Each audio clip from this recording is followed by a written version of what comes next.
border has actually created an issue that we call the Pashtunistan issue, where Pashtuns are actually pursuing their own country instead of necessarily deciding to be Afghans or Pakistanis. The next map, which you'll notice is a little bit different, is of the languages that are distributed throughout Afghanistan.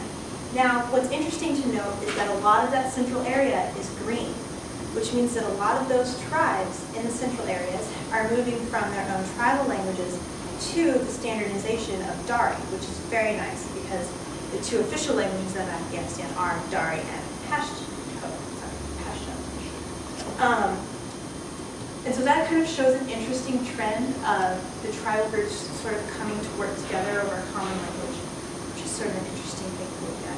So these ethnic conflicts, the splits between the tribes, the splits between the language groups, have actually both contributed to the democratization progress and hindered it, because some tribes are very distinctly, such as the Pashtun tribes that live near the border, are not necessarily interested in integrating into the democratic process, but many of the centrally located tribes, especially near the cities, are interested in the process. So, the essential question, are these requirements met? As far as transition goes, on the first point of sovereignty, what's very important to realize is that the issue of whether or not Afghanistan is truly sovereign is very debatable and is highly debated. Because Afghanistan right now cannot guarantee its own security, its sovereignty is really called into question. Is it truly securing its own borders? Is it truly providing rights to its people? Or is that something that an outside force is guaranteeing for them? So it's not necessarily a requirement that's being fully met. Second, the legitimacy of the elected officials. As of 2004, yes, the officials in power have been democratically elected. There was a lot of questioning over the past couple of years whether or not President Karzai was a puppet president that the government tried to sort of put up front because he could unify the people.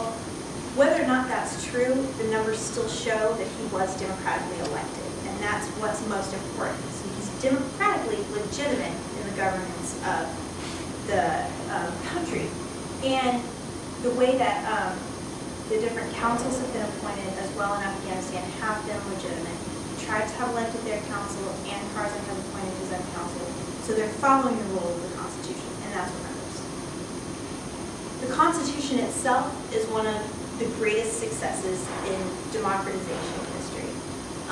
It's an incredibly well-written document. It's more or less a well-implemented document. It's modeled after the U.S. Constitution, which isn't really a surprise at all. But it does guarantee suffrage for all ethnic groups. It guarantees suffrage for all genders. And it establishes a nice legal system. It establishes the borders. It does everything that you want a constitution to do to ensure the rights of the people.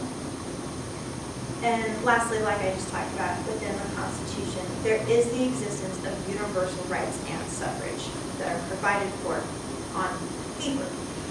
What you need to look at, though, is that Afghanistan has a long history of adhering to Sharia law. Sharia law prevents women from having exactly the same rights as men.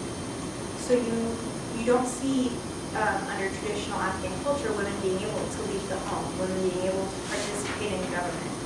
And so that's a hurdle that they're going to have to overcome in order to truly provide universal suffrage.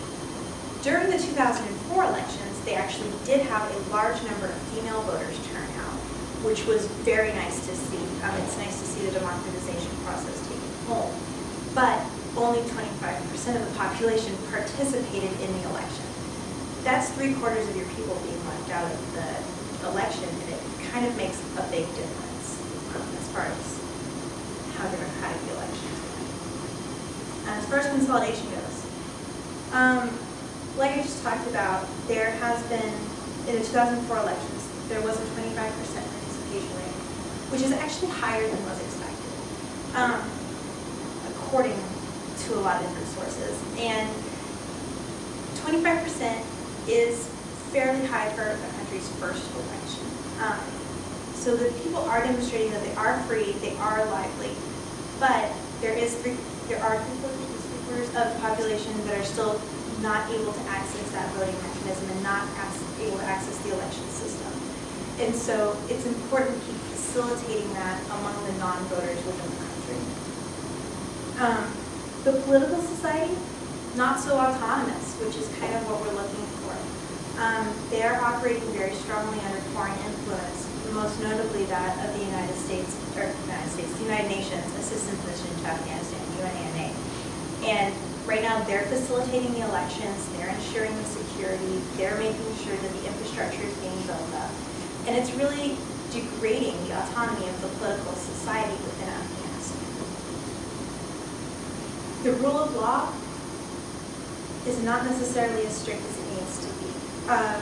In a country that has a large poppy crop, you kind of need to really worry about making sure that that crop is being regulated or destroyed, as Karzai is approaching it, and making sure that that illicit drug trade does not continue as your democratization progress goes forward. And so, once again, this is being implemented by the UNAMA and not necessarily by internal Afghan forces.